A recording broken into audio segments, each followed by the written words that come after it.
Well, this is new for Coda. It's an actual puzzle. Go ahead and see if you can solve it.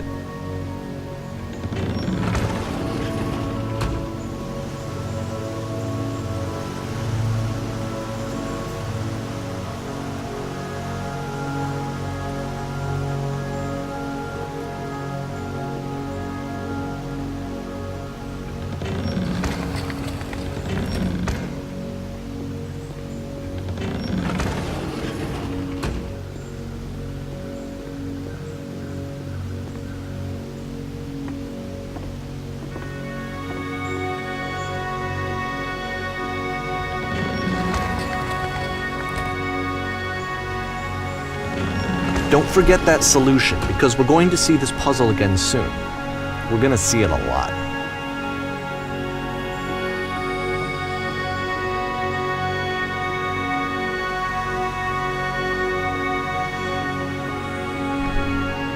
So that seems to be it, right? You walk down a corridor, you solve the puzzle, you get to the end. Simple enough. All right, now I'm going to modify the game again so that when you press enter, it'll remove all of the walls from this room.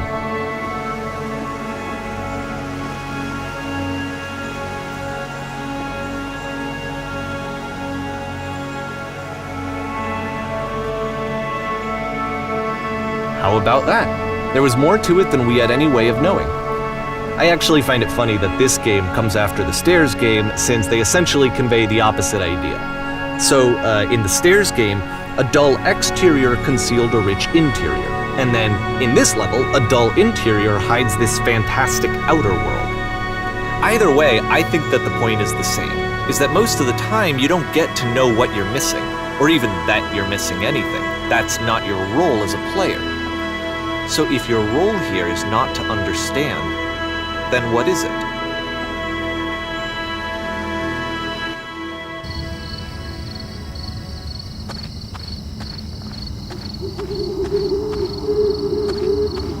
Aha! So this, combined with the entering game from earlier, tells us that Coda believes his games are connected somehow.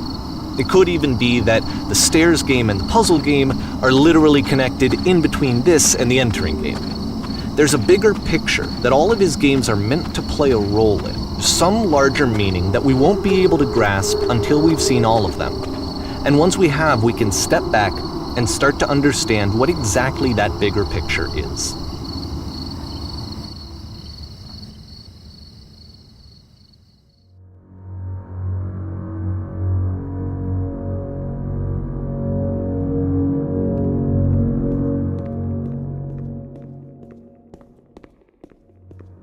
Let's talk about video game development for a second. Every video game runs on what's called an engine, which determines what the game can and cannot do. So in other words, the engine is a set of tools for game development. To make all of these games, Coda is using an engine called Source. Like all engines, Source has certain things that it does well, and it has certain things that it does poorly. One of the things that it does very well is boxy linear corridors. That's why so many of Coda's games are set in these large, flat, empty rooms, is just because he's working with what the engine does well. The tools available to the creator shape what kinds of creative work they're going to end up making. You might consider paying attention to the architecture in Coda's games to notice how they seem to stem from an engine that's very good at producing linear, boxy corridors.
prison. Funny enough, in Coda's original design, the doors stayed shut for a full hour before letting you go.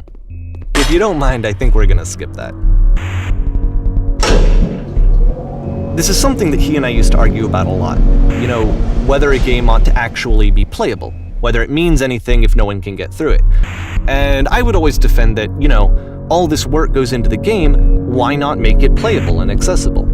And so we just got into heated arguments over it, and there was one time that after one of these conversations, he went home, and a day or two later, he sent me a zip file entitled Playable Games that was full of hundreds of individual games, each of which was just an empty box that you walked around in and nothing else. Believe me, I played every single one of those just to find out if there was like a gag hidden somewhere. There wasn't.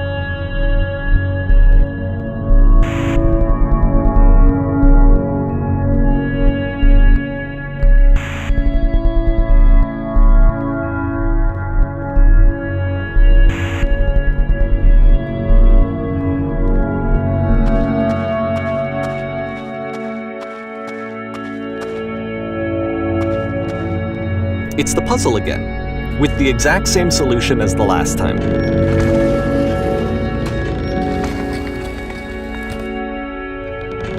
There's still no clear indication of what makes this puzzle so special that Coda is going to return to it over and over.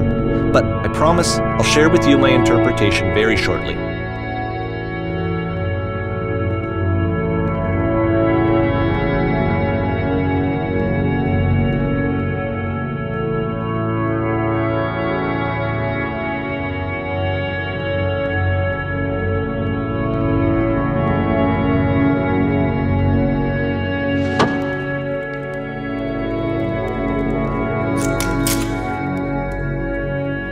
Here, Coda begins using a kind of dialogue system that he fashioned out of the engine's chat capabilities.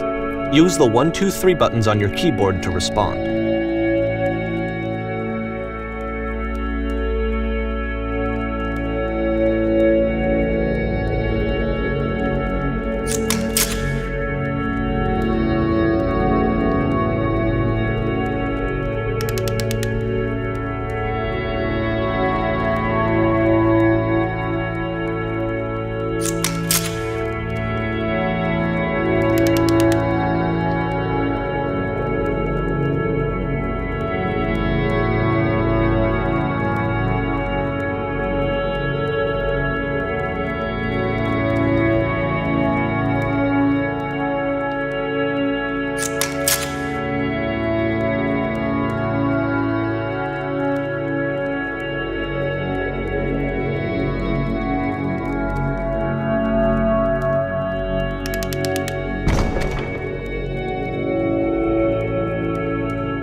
And so we make one last descent down to the final floor of the level.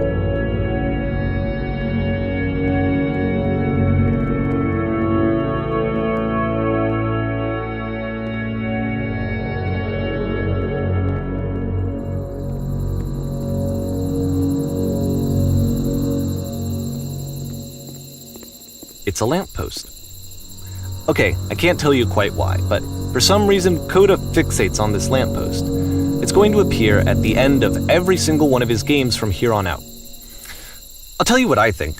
I think that up to this point, he's been making really strange and abstract games with no clear purpose, And maybe you can only float around in that headspace for so long.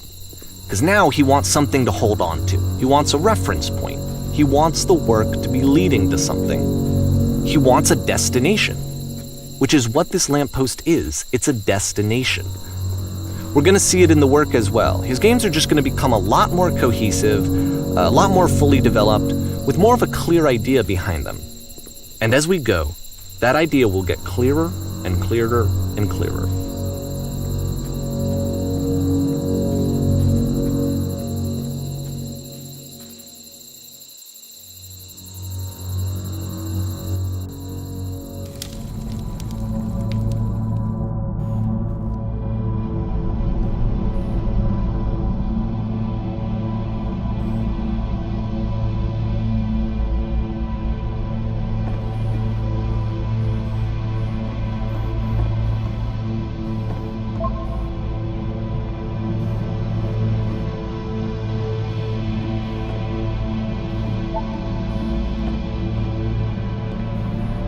So first off, I'm sure you can deduce this, but this game is not connected to the internet. All of the notes that you're going to see have been written by Coda. This was actually the first game of his that I ever played. This was shortly after I met him at a weekend game jam in Sacramento, where I grew up. I saw him working on this very level, and it was just so different from anything that anyone else was doing. So right away I was like, I have to be friends with this person. In retrospect, I think I was probably a bit too pushy, trying to get his attention. I was over-enthusiastic. But he was very gracious about it and very patient with me. And I cooled off eventually. Oh, feel free to skip over any of these notes if they're not doing anything for you. Nothing extra is going to happen if you read all of them. Either way, to me they convey a sense of loneliness. I see this person who's filled with thoughts and feelings and beliefs and has no way to express them except as scattered and unheard voices in a game that wasn't meant to be played.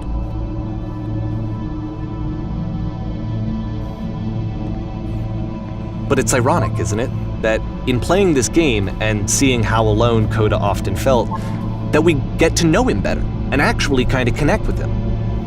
And I have to be honest with you, this idea is really seductive to me. That I could just play someone's game and see the voices in their head and get to know them better and have to do less of the messy in-person socializing. I could just get to know you through your work. I think this is why I always liked Coda's games so much, is because it felt like they let me have that connection. I felt as though he was inviting me personally into his world. And then I feel less lonely too.